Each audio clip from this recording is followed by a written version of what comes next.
ETF index mutual funds నేర్చుకుని stock మార్కెట్లో రాణించాలనుకుంటున్నారా? వెంటనే ఈ నెంబర్కి కాల్ చేయండి. ప్రజెంట్ మనతో పాటు ఉన్నారు national security studies expert and chairman, centre for human security studies founder and executive director Kanneganti Ramesh Babu garu. సార్తో మాట్లాడదాం. నమస్తే సార్. నమస్తే నవీన్ గారు. సార్, ఆల్రెడీ మనం H1B వీసా ఫీజు పెంపు పైన ఒక వీడియో చేసాం, మాట్లాడాం. $1,00,000 పెంచేస్తున్నాడని చెప్పేసి. మళ్ళీ ఇప్పుడు ఏంటంటే ప్రీమియం ప్రాసెసింగ్ ఫీజు పైన కూడా ఒక పెంపు అనేది చూపిస్తున్నాడు. H1B కానీ, L1 కానీ, O1 కానీ, వీటన్నిటిపైన కూడా. అంటే ఎంతవరకు పెంచవచ్చు? ఎందుకు మళ్ళీ ట్రంప్ ఇట్లా డెసిషన్స్ తీసుకుంటున్నాడు అంటే? United States of American president Donald Trump's maverism or maverick policies has actually impacted not only the Americans but also the world over. మనం తెలుగులో చెప్పాలంటే డొనాల్డ్ ట్రంప్ యొక్క పిచ్చితనం మూలాన, ఆయన చేసే వ్యవహారాల మూలాన అమెరికా ప్రజలే కాదు ప్రపంచ ప్రజలు కూడా చాలా ఇబ్బందులకు గురవుతున్నారు. మరి ముఖ్యంగా భారతదేశం లాంటి ఒక rising power, STEM, science, technology, engineering, mathematics and medicines కోసము అమెరికా వెళ్ళే భారతీయ విద్యార్థులు ఎక్కువగా ఇబ్బంది పడుతున్నారు కదా. ఎందుకు అని అడిగారు మీరు. అమెరికన్ ప్రెసిడెంట్ వాళ్ళు చెప్పే రీజన్స్ ఏంటంటే ఎందుకు పెంచామంటే అడిగాం మనం. Since I have done my doctorate in American studies, I do research on these things. When I have dig it deep down, లోతుల్లోకి వెళ్ళి పరిశీలన చేసినప్పుడు 2023, 2024, 2025 ఆర్థిక సంవత్సరాల్లో, ఫైనాన్షియల్ ఇయర్స్లో అమెరికాకి బాగా ఇన్ఫ్లేషన్ పెరిగిపోయింది. ఆర్థిక మాంద్యము అంటారు. దాని మూలంగా మేము ఫీజులు పెంచుకోవాలి, తద్వారా మాకు విదేశీ మారక ద్రవ్యం వచ్చింది, తద్వారా మాకు డాలర్స్ వస్తాయి, తద్వారా మాకు ఎకానమీ పెరుగుద్ది. కాబట్టి మా అమెరికా రావడానికి మీరు లైన్ క్యూలు కడుతున్నారుగా, మరి డిమాండ్ ఉన్నప్పుడేగా నేను వసూలు చేసుకోవాల్సింది, అందుకని వసూలు చేసుకుంటున్నాను అని అమెరికన్ ప్రెసిడెంట్ చెప్తున్నాడు. సో అదొక రీజన్. ఇంకొక రీజన్ ఏంటంటే, సెకండ్ రీజన్ ఏంటంటే, గివెన్ ది వాళ్ళు ఇంకో విధంగా ఆలోచించారు. మీరు మా ఇంటికి రావద్దని చెప్పాలనుకోండి, ఎట్లా చెప్తాను నేను? మీరు మా ఇంటికి రావాలి అంటే బస్సులో రావచ్చా, ట్రైన్లో రావచ్చా, లేకపోతే విమానంలో రావచ్చా అన్నప్పుడు ట్రైన్ని, బస్సుని, సర్వీసెస్ని కట్ చేసేసా. ఓన్లీ విమానంలో రావాలంట. చచ్చినట్టు you have to spend more. When you have to spend more you feel like not going. Stop. ఎందుకు లేరా మళ్ళీ బస్సు, ట్రైన్ పెట్టినప్పుడు వెళ్దాము, ఈ ఫ్లైట్ అప్పుడు ఎందుకులే గొడవ అని. ఇది రెండో రీజన్. అంటే సింపుల్ టర్మ్స్లో సామాన్య మానవులకు కూడా అర్థమయ్యేటట్టు ఎందుకు చెప్తున్నానంటే, ఈ విధంగా నేను పెద్ద పెద్ద జార్గాన్స్ వాడి కాంప్లెక్స్ చేయకుండా సింపుల్గా అరటిపండు ఒలిచినట్టు ఎందుకు చెబుతున్నానంటే, ఈజీగా అర్థం చేసుకోవటానికి. అమెరికాకి మీరు ప్రస్తుతానికి రావద్దు. అమెరికా ప్రతి రూపాయి, ప్రతి డాలరు మా white Anglo సాక్షన్ Republican party, conservative, traditional వాళ్ళకి మాత్రమే చెందాలి. అట్లీస్ట్ నా టర్మ్లో నేను అదే ప్రామిస్ చేసి ప్రెసిడెంట్ అయ్యింది. మాగా, మేక్ అమెరికా గ్రేట్ అగైన్ అనే నినాదంతో నేను ప్రెసిడెంట్ అయ్యాను. దయచేసి మీరు మీ ఇళ్లలో ఉండండి, మా దేశానికి రావద్దు అని నేను మీకు చెప్పాలి. ఎట్లా చెప్పాలి? రావద్దు అంటే మీరు గొడవ చేస్తారు, అందుకని పెంచి పారేస్తా, మీరు కొనలేని స్థాయికి తీసుకెళ్తా, ఆటోమేటిక్గా మీరే కూర్చుంటారు అక్కడ. ఇదొక మార్గం. మేడం, ఈ రెండో మార్గం చెప్పాను. మూడో మార్గం, ఎందుకు అలా చేస్తున్నారు అడిగారు మీరు. అదేగా ప్రశ్న. ఎందుకు చేస్తున్నాడు ప్రెసిడెంట్ ట్రంప్ అంటే, ఒకటి ఆర్థిక మాంద్యం మూలాన చేస్తున్నాను, అమెరికాలో ఇన్ఫ్లేషన్ మూలాన అని చెప్పాడు. రెండు, మీరు చదువుకుందాం అనే పేరు చెప్పొచ్చి రెస్టారెంట్లో పనిచేయటం, చదువుకుందాం అని చెప్పొచ్చి పెట్రోల్ బంకుల్లో పనిచేయటం, చదువు పేరుతో వచ్చి చదువు కాకుండా మిగతా ఆయన చేయడం, చదువు పక్కన పెట్టి ఇది సంపాదించుకొని మీ ఇంటికి పంపించడం.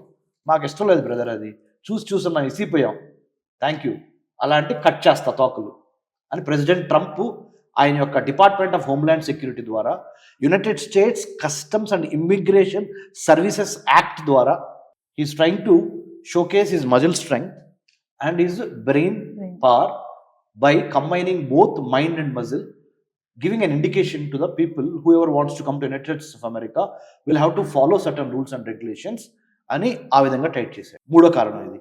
నాలుగో కారణము, ఫైనల్ కారణము, H1B, L1. మళ్ళీ L1లోనే మళ్ళీ 2-3 రకాలు ఉన్నాయి. AB అని, ఓ అంటే అవుట్ స్టాండింగ్ ఇండివిజువల్స్కి ఇచ్చే వీసా. ఇంకోటి L1 అంటే మల్టీనేషనల్ కంపెనీలు. సపోజ్ నవీనా గారికి ఇన్ఫోసిస్ కంపెనీ ఉంది, example, you are the owner, billions of dollars, మీరు you are the owner of it. మీ దాంట్లోనే 1,00,000 మంది ఎంప్లాయీస్ పనిచేస్తున్నారు ఇండియాలో, ఎగ్జాంపుల్. ఇండియాలోని 1,00,000 మంది ఎంప్లాయీస్లో నుంచి ఒక 5,000 మంది బాగా మెరిటోరియస్ని మీరు అమెరికా పంపిద్దాం అనుకుంటున్నారు. దానికి సంబంధించిన L1 వీసాలు అప్లై చేయాలి.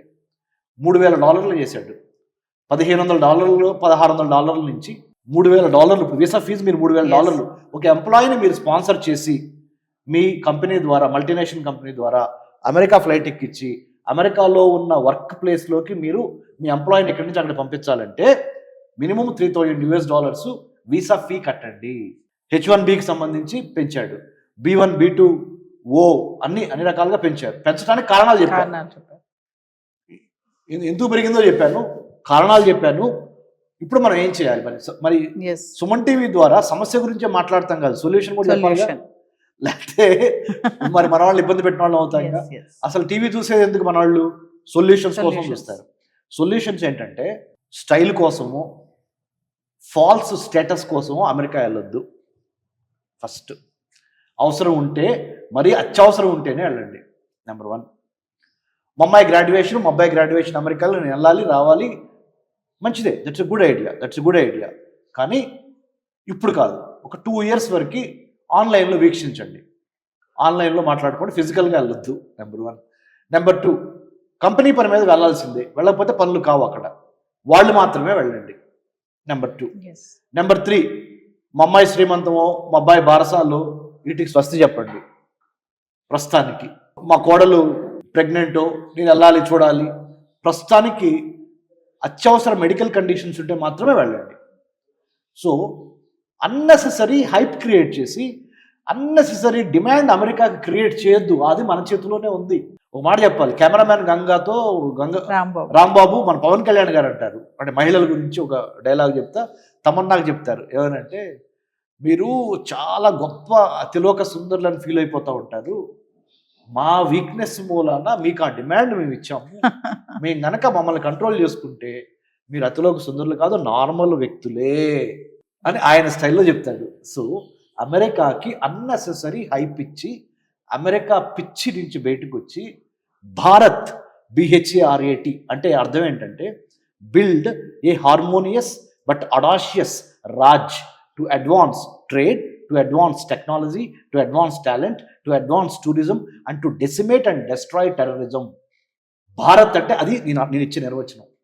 భారత్ని 2047 కల్లా నెంబర్ 1గా పెడితే సీతాకోక చిలుకలు అమ్మడ పడొద్దు. నవీన గారు, సీతాకోక చిలుకలుకి ఇష్టమైంది ఏంటి? ఉద్యానవనం. ఆ ఉద్యానవనం భారత్లో నిర్మిస్తే ఎక్కడెక్కడ ప్రపంచంలో ఉన్న సీతాకోక చిలుకలన్నీ భారతదేశం వస్తాయి. ఇప్పుడు అమెరికా చేసిన పని అదే కదా. దాన్ని ఇంకా మనం స్మార్ట్గా ప్యాకేజ్ చేసి let's make Bharat the most beautiful garden on planet earth. Talent, beauty, technology, trade, tourism, you name everything, it will come to India. Make sure you make a beautiful garden. Spend your time and energy in making a beautiful garden in India rather than chasing butterflies which you will never be able to chase. Thank you, sir. Thank you, Dr. Ramesh Kannaganti.